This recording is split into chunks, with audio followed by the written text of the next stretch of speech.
All right, so today we are diving into the war in Ukraine. 3 years. 3 years after the Russian invasion. Yeah. And Been a wild ride. things have gotten very interesting, and we've got a whole bunch of reports to go through today. Yeah, we've got... From all kinds of sources. We do. We've got statements from Zelenskyy, we've got Trump, we've got European leaders. A lot of social media buzz, too. News outlets. Yeah, it's really interesting to kind of see how this is playing out in the court of public opinion as well. Yeah, so we got Reuters, Associated Press, all that good stuff. It's like watching a geopolitical thriller unfold in real time. Yeah. You know? Right. What's so fascinating about this is we're not just talking about troop movements and, who's winning battles.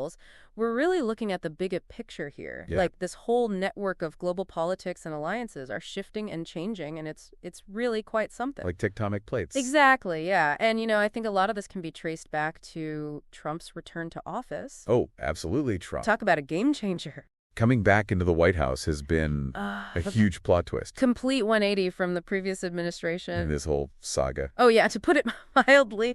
I mean, the biggest development, I think, has to be this sudden kind of warming up between Trump and Putin. Yeah. The fact that they're having these direct talks. Uh-huh. It's really got both Ukraine and Europe feeling a little bit like they've been sidelined. I was about to say, it's like they've been left out in the cold. Yeah. Absolutely. So how do we make sense of this? I mean, on one hand, he's talking to Putin. On the other hand, he's calling Zelenskyy a dictator.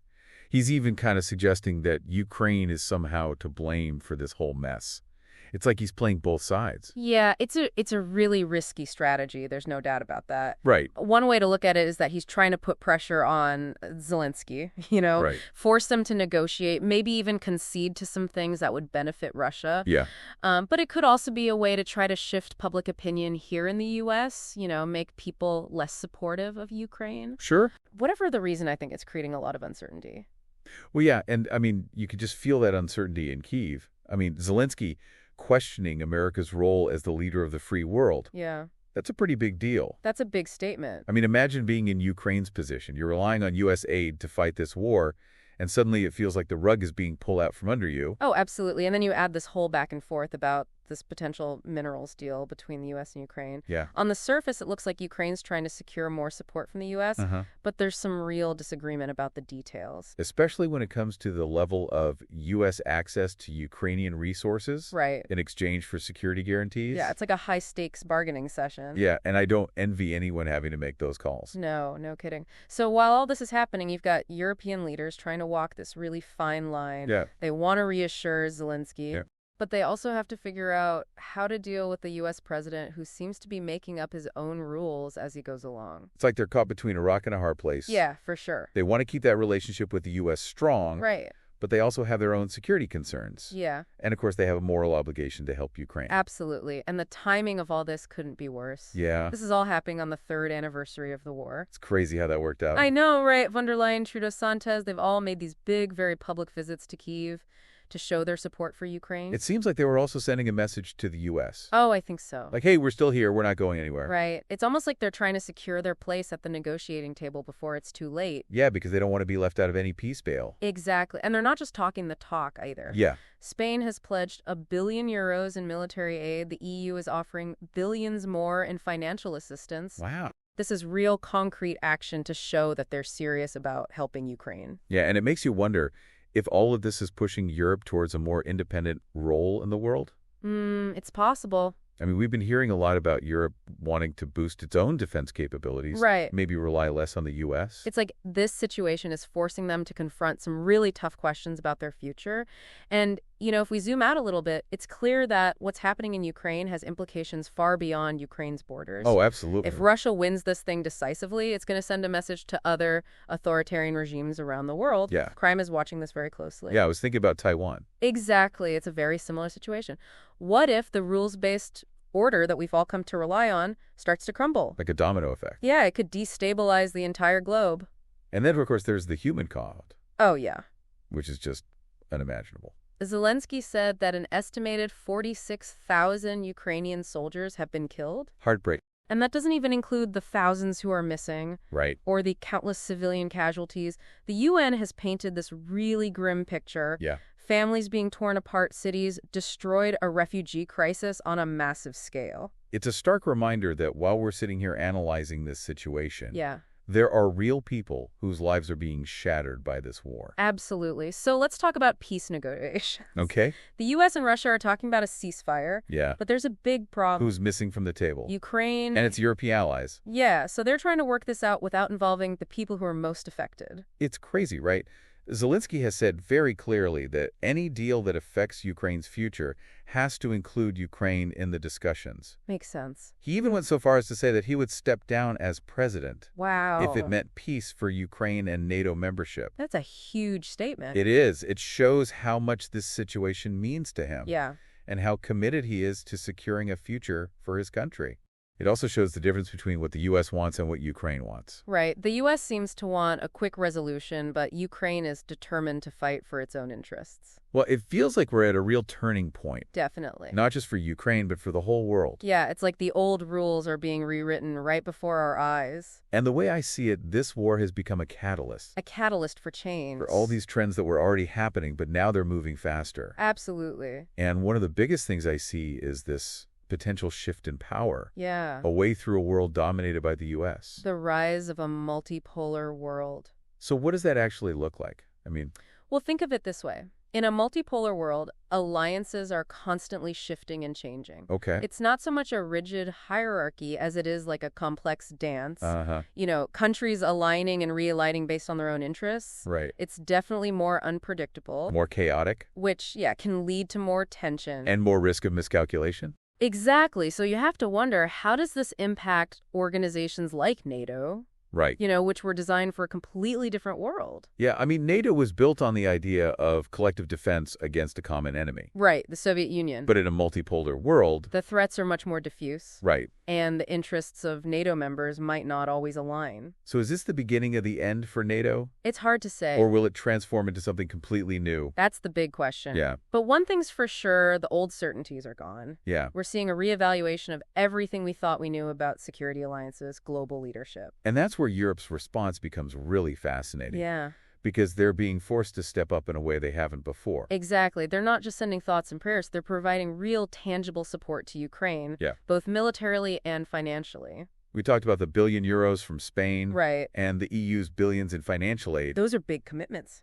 It's like they're trying to send a message. To Russia? Not just to Russia. And to the U.S., saying, we're not just going to sit back and watch this happen. We're taking action. We're prepared to lead. It seems like this crisis has exposed Europe's weaknesses. Yeah. But it's also shown their potential. It has. They're realizing they can't just rely on the U.S. anymore. Right. So is this the push Europe needed to finally become a truly independent force in the world? We're seeing the first signs of that shift, I think. Okay. There's talk of increasing defense spending, deepening military cooperation within the EU. Some people are even talking about a European army. A European army. Which would have been unthinkable a few years ago. That's a huge step. It is. It's probably a long shot. Right. But the fact that it's even being discussed shows how much things have changed. This war has really been a wake-up call for Europe. Absolutely. It's forced them to look at their own weaknesses and consider some bold new solutions. But can they overcome their internal divisions? I mean, Europe has always struggled to speak with one voice on foreign policy. That's the challenge. It's one thing to talk about being more independent. It's another thing to actually make it happen. They'll have to overcome a lot of historical baggage, build consensus among all the member states.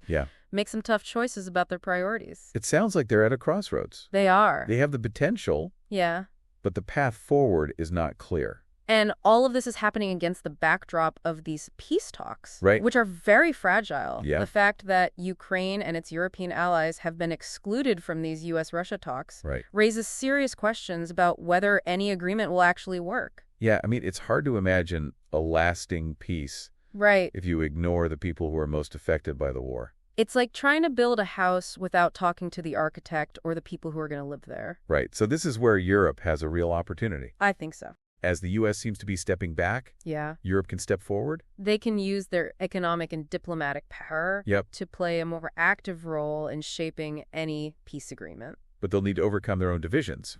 Come up with a common strategy. And be willing to take some risks. A tall order. It is. But the stakes are incredibly high. All right, so we started by talking about Trump's return to office. And how that sent shockwaves through the global system. And now we're talking about Europe. And their changing role in the world. It's a lot to take in. So what's been the most surprising thing to you so far?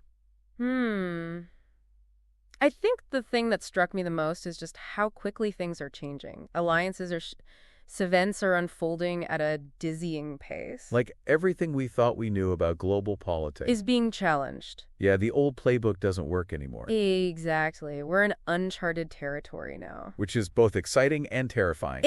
Yeah, it really feels like we're standing on the edge of something totally new. A new world order. Right. All the uncertainty that comes with that. I mean, And the possibilities, right? Of course. For conflict or for cooperation. but in the meantime, there are real people caught in the middle of all this. Yeah, that's the thing. We can't forget about the human cost of all this. Right. It's easy to get caught up in the big picture. Absolutely. But we have to remember that behind all the geopolitics, There are people's lives. there are real human stories playing out. Families being displaced. Yeah. Communities shattered. An entire generation. Traumatized by war. So what happens next? What does the future hold for Ukraine, for Europe, for all of us? Well, if we look at where things are headed, there are a few possible scenarios, Okay. each with its own risks and consequences.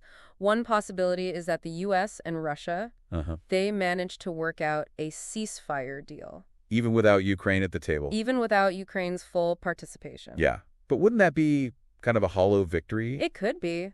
A peace that's imposed from the outside. Right. Instead of one that comes from genuine reconciliation. Yeah, it's a real concern. Yeah. I mean, a deal like that might stop the fighting for now, Right. but it would probably be pretty fragile in the long run. What if Russia ends up controlling big chunks of Ukraine? That's a real possibility. Would Ukraine accept that?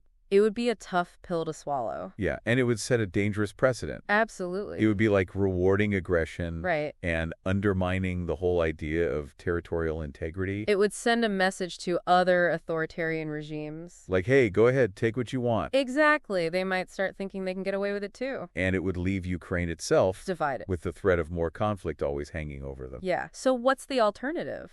Right. How can we imagine a future where peace isn't just a temporary truce? Well, it would require a big shift in thinking. Okay. From Russia and from the West. Uh-huh. Russia would have to let go of its imperial ambitions. Yeah.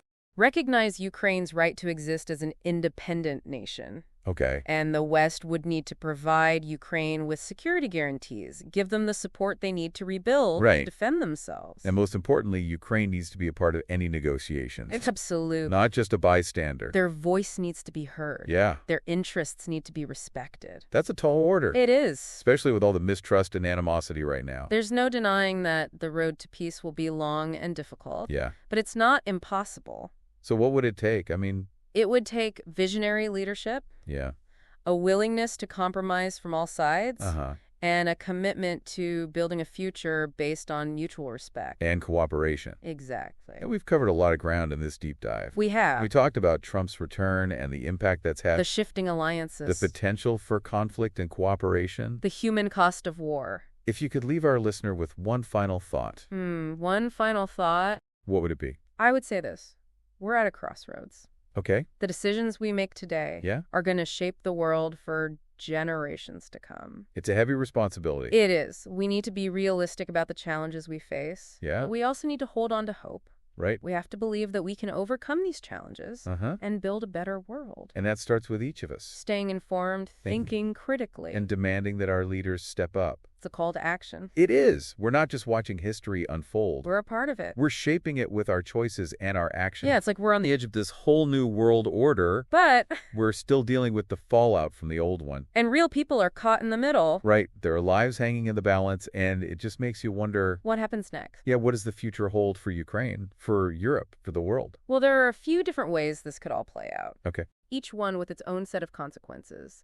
One possibility is that the U.S. and Russia, Uh-huh. they finally agree on a ceasefire. But we just talked about how Ukraine's not even at the table for these talks. Exactly, and that's a big problem. So would it even be a real peace?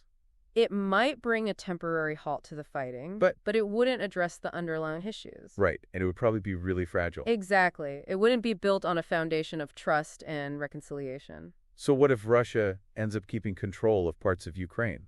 Well, that's a very real scenario. Would Ukraine ever accept that? It would be a huge loss for them. And it would set a terrible precedent. Right. Other countries might start thinking they can get away with the same thing. It would be like saying aggression is rewarded. Exactly. It would undermine the whole international system. And it would leave Ukraine Divided and vulnerable. with the threat of more conflict always looming. Yeah, so is there another way? Right. How can we even imagine a lasting peace in this situation? Well, it would require a major change of heart, Okay. both from Russia and from the West. Mm-hmm. Russia would have to give up its imperial ambitions. Let go of this idea of controlling Ukraine. Right. They would have to recognize Ukraine's right to self-determination. Okay. And the West would have to be willing to provide real security guarantees to Ukraine. To help them rebuild and defend themselves. Exactly. But most importantly, Ukraine needs to be at the center of all this. Absolutely. They can't be sidelined. Right. They need a seat at the table. Their voices need to be heard. Their future is at stake. It all sounds so difficult. It is. It's a long road ahead. With so much bad blood between everyone. There's no quick fix. But you're saying it's not impossible. It's not impossible if there's a will to find a real solution. So we've talked about Trump's return to office. Uh-huh. We've analyzed Europe's response to this whole situation. Their changing role in the world. We've seen how alliances are shifting and how the old rules of global politics are being rewritten. Yeah, it's a lot to process. But at the end of the day, it all comes back to the human cost. Right? We can't forget about the people whose lives are being upended by this war. If there's one thing I want our listeners to take away from this conversation, What would that be? it's that we're not just watching history happen, we're a part of it. We all have a role to play. The choices we make today will shape the world of tomorrow. It's a heavy responsibility. It is, but it's also an opportunity. An opportunity to build a better future. And that starts with staying informed, Asking tough questions. demanding better from our leaders. And never giving up hope. That's a great place to end it. Thanks for joining us on this deep dive into the war in Ukraine and its global impact. We'll be back soon with another exploration of the ideas and events shaping our world. Until then, stay curious, stay engaged, and stay informed.